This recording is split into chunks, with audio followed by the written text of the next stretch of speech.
Oi, gente, mais uma questão aqui, vestibular da UERJ 2024, questão número 4, fala aí do gluconato de zinco. Ele vai fazer algumas perguntinhas em relação à substância em si e à concentração de alguns componentes aí, de um dos componentes dessa substância numa solução a ser preparada.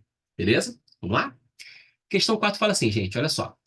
Gluconato de zinco, que está presente em alguns suplementos alimentares, possui a seguinte fórmula estrutural. Bom, então tá aí a fórmula estrutural. Na verdade, a estrutura em bastão, né? Estrutura em linhas de ligação. Ok, gente? Então, assim, quando a UERJ quer que você representa uma estrutura em fórmula bastão, em linha de ligação, ela é explícita no enunciado.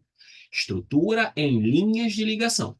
Bom, quando ele fala fórmula estrutural, eu entendo que é estrutural plana. Embora exista estrutura em bastão, estrutura plana. Tá bom? Então, nesse caso, a UERJ deu margem a gente entender fórmula estrutural como sendo qualquer uma das duas. Ele falou fórmula estrutural e usou a bastão embaixo. Tá bom? Mas vamos lá. Considere meio ml de uma solução aquosa dessa substância contendo 2 miligramas de zinco 2+. Nomeie a função orgânica a qual pertence o gluconato de zinco. Em seguida, calcule o número de isômeros óticos ativos do gluconato e determine a concentração de zinco 2+, em mol por litro na solução. Você que já está acostumado a resolver as questões de prova da UERJ, você já percebeu que a UERJ faz duas, três, às vezes quatro perguntas no meio ali dos comandos, né? Aliás, no meio da pergunta ele te dá três ou quatro comandos, entendeu? Não tem item A, item B, item C, item D separadinho. Ele vai fazendo perguntas, faça isso, depois aquilo, em seguida faça aquilo e aquilo outro. Então, o que que eu sugiro? Na hora de você organizar a tua resposta, diz o que você está respondendo. Porque, por exemplo, você pode não saber responder a primeira pergunta que ele faz, mas sabe fazer a segunda. Então, diz que você está respondendo a segunda, uma vez que não tem item A, B, C e D para você colocar. Item A e colocar do lado. Entendeu? Porque se você, por exemplo, não sabe fazer o primeiro item perguntado, mas sabe o segundo, quando você responde o segundo, automaticamente quem lê a tua prova pode entender que você está respondendo primeiro. Então, não custa nada, tá, gente? Não custa nada. Não estou pedindo para você fazer uma redação de 30 linhas, não. Só para você dizer o seguinte, ó. A primeira pergunta é: nomeie a função orgânica a qual pertence o gluconato de zinco. Não é isso? Então vamos lá. Deixa eu colocar aqui embaixo, ó, eu pequenininho, sempre pequenininho aqui para não atrapalhar a tua leitura. Pronto, pequenininho aqui. Certo? A função orgânica a qual pertence o gluconato. Então o que que eu vou escrever aqui na hora de responder?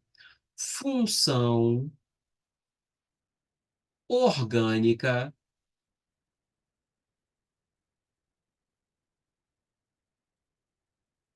a qual pertence o gluconato.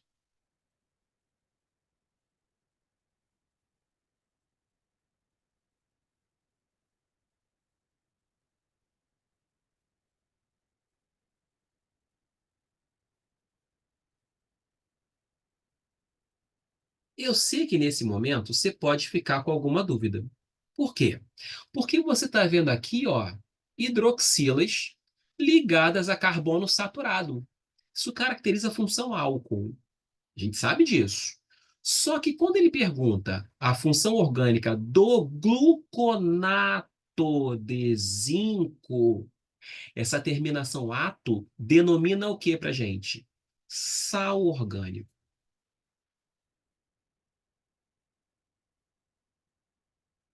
Ah, Jeff, eu posso falar sal e álcool? Álcool é uma função secundária nesse caso. Pô, mas como é que eu vou saber? Pelo nome. Ele usou gluconato, certo? Se fosse álcool, ele utilizaria como nome oficial terminação ol, ou como nome usual, terminação ílico. Álcool, nananana, ílico. Ele não usou isso. Ele usou a terminação ato para o ânion e o nome do metal que trocou de lugar com o hidrogênio ali nessa reação que a gente tem, tá? Repara só, aqui você tem carga -1 para o ânion, não é isso? É porque, na verdade, o nosso ácido original era esse aqui, ó, o ácido glucônico. Ele é um hidroxiácido.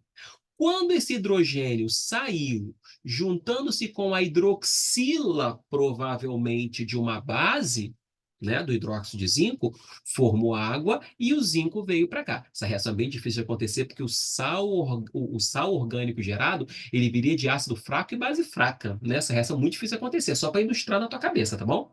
Então, aqui, ó, como o ânion é monovalente, você precisa dele duas vezes para poder juntar com a carga do cátion, que é bivalente. O zinco tem carga mais 2, como o ânion tem carga menos um, você precisa de dois ânions. Beleza? É como se fosse um ZnCl2. O Cl tem carga menos um, você precisaria de dois cloros, dois cloretos. Aqui você precisa de dois gluconatos. Certo? Bom, em seguida, calcule o número de isômeros óticos ativos. Isômeros óticos ativos. Em termos de isomeria, qual é a isomeria associada, né, a essa atividade ótica? Isomeria ótica, também chamada de enantiomeria. Então, o termo isômeros óticos pode ser trocado por enantiômeros. Beleza? Enantiômeros. Opa, aqui, escrever de novo. Isômeros óticos, enantiômeros. Beleza? Sinônimos, ok? E essa isomeria ótica, essa enantiomeria, está associada no ensino médio, que é a esfera que a gente está estudando. No ensino médio, está associado à presença de carbono quiral. Carbono assimétrico, que é aquele carbono que faz quatro ligações simples com quatro grupos diferentes entre si. Isso é um carbono assimétrico ou quiral, tá? Tem uma questãozinha que eu resolvi de isomeria ótica, que eu vou ver se eu consigo deixar nos cards depois aqui no finalzinho para você. Tá? Se eu consigo, eu coloco até agora, nesse momento aqui para você, essa questão, tá? Que ilustra bem esse papo da isomeria ótica, né? O carbono quiral e aí os quatro ligantes diferentes, porque são compostos diferentes e tudo mais. Certo? Fica ligado aí.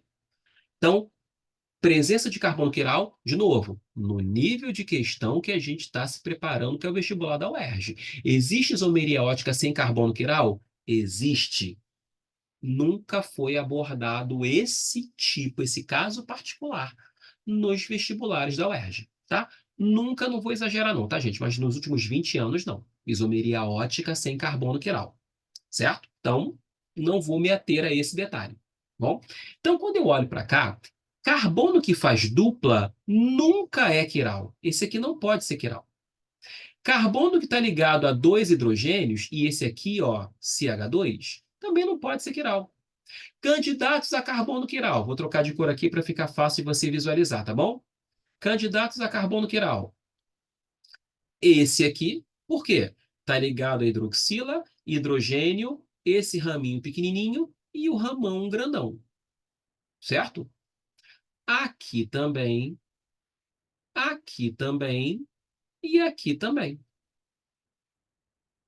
certo? Então, esse carboninho aqui era o por quê? Hidrogênio, hidroxila, esse pedacinho e esse pedação.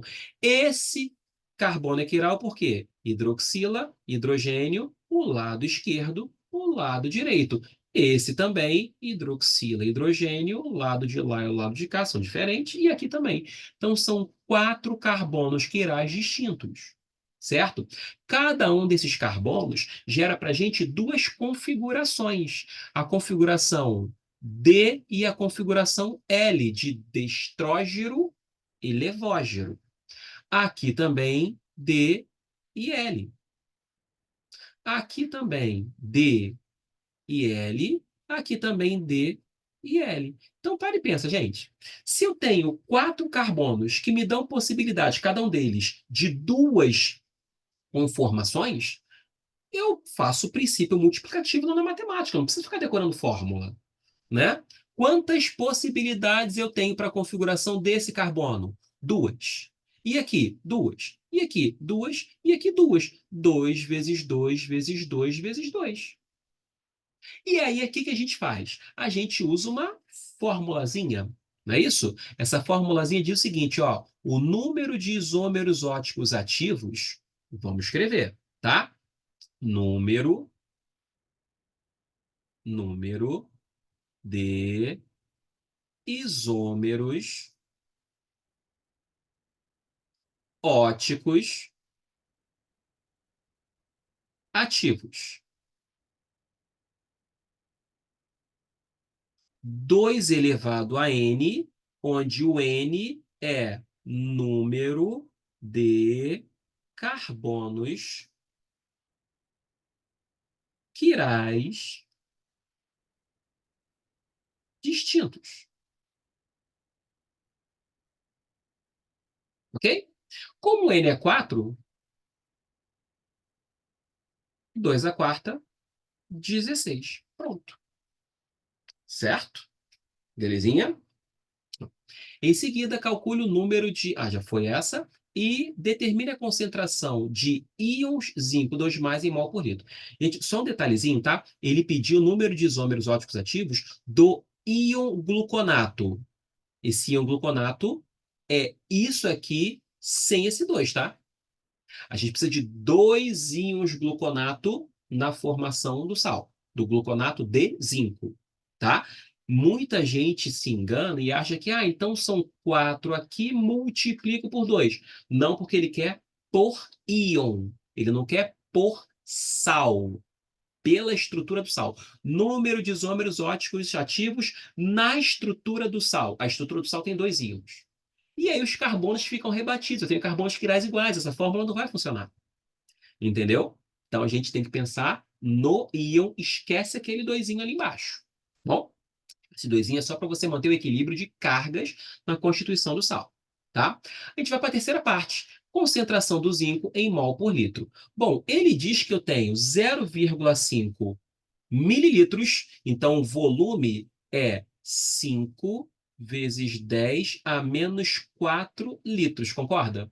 Por quê? Porque mililitro é 10 a menos 3 litros. Então é 0,5 vezes 10 a menos 3. Coloquei direto 5 vezes 10 a menos 4. E aqui são 2 miligramas. 2, 10 menos 3 gramas do zinco 2 mais. Só que eu preciso da concentração em mol por litro. Aqui está em grama ainda. O que eu vou fazer? Primeiro transformar isso em gramas, certo? Para depois fazer a concentração. Perdão, primeiro transformar isso em mol. De grama para mol. Miligrama para grama a gente fez, agora é grama para mol. Depois fazer a concentração em mol por litro. Beleza? Então vamos lá, vamos anotar os dados aqui, ó. De novo, concentração de Zn2+. Vou escrever aqui, ó. Concentração mol por litro de Zn2+. Vamos por partes? Vamos primeiro transformar isso aí em mol, não é? Como é que a gente faz isso? Tabela periódica. Eu preciso da massa molar do zinco. Aí eu vou aqui embaixo, que tem a tabela no final da prova. Tá aqui, ó. E o zinco aparece aqui, ó. Olha a massa molar do zinco. 65,5, certo? Vou voltar lá para cima. 65,5 é a massa molar do zinco. Pronto, aqui que nós estamos. Zn2+, massa 2, 10 a menos 3 gramas. Massa molar 65,5 grama por mol. Você pode usar aquela boa e velha relação direta que número de mols é massa sobre massa molar. Número de mols do Zn, massa sobre massa molar. Número de mols do Zn 2 mais, massa 2, 10 a menos 3, massa molar 65,5. Então, o número de mols do ZN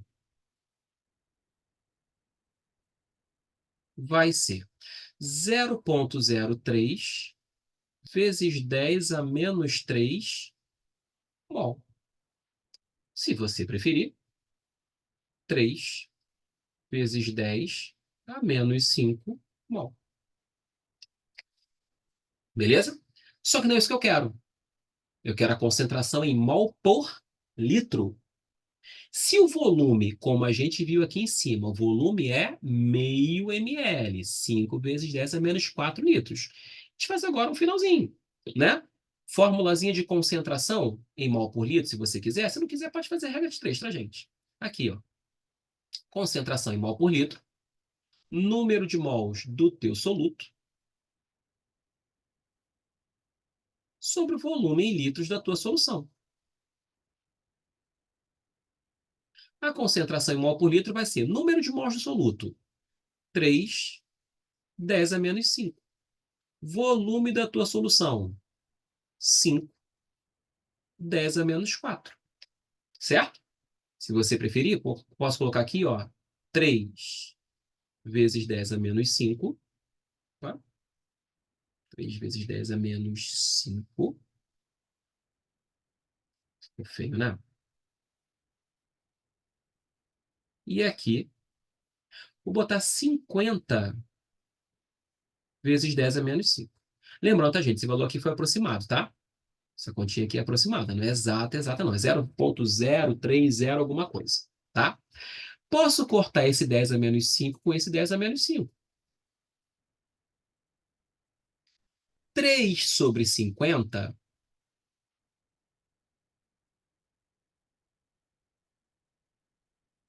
é 0,06 mol por litro. E aí acabou nossa questão, tá? Aí, no espacinho destinado a ela. Fiz por fórmula dessa vez, tá bom? Sempre faço por regra de 3, mas dessa vez fiz por formulazinha até para lembrar, né? Relaçãozinha de número de mols, massa sobre massa molar, e que é a concentração em mol por litro, o número de mols do teu soluto, sobre o volume da tua solução. Ok, gente? Espero que você tenha gostado, tá? Espero que você tenha aproveitado para fazer essa revisãozinha e que a questão tenha sido útil para você, tá bom? Gostou? Deixa o like aqui, aproveita, ativa as notificações, não custa nada, tá? Não custa nada para você. E não custa nada também, se você puder me ajudar, divulgar para os colegas aí que estão fazendo um vestibular aí nessa, né, nessa rotina de preparação. Bom, muito obrigado pela atenção e paciência, como sempre. Um forte abraço e até nosso próximo vídeo. Tchau, tchau.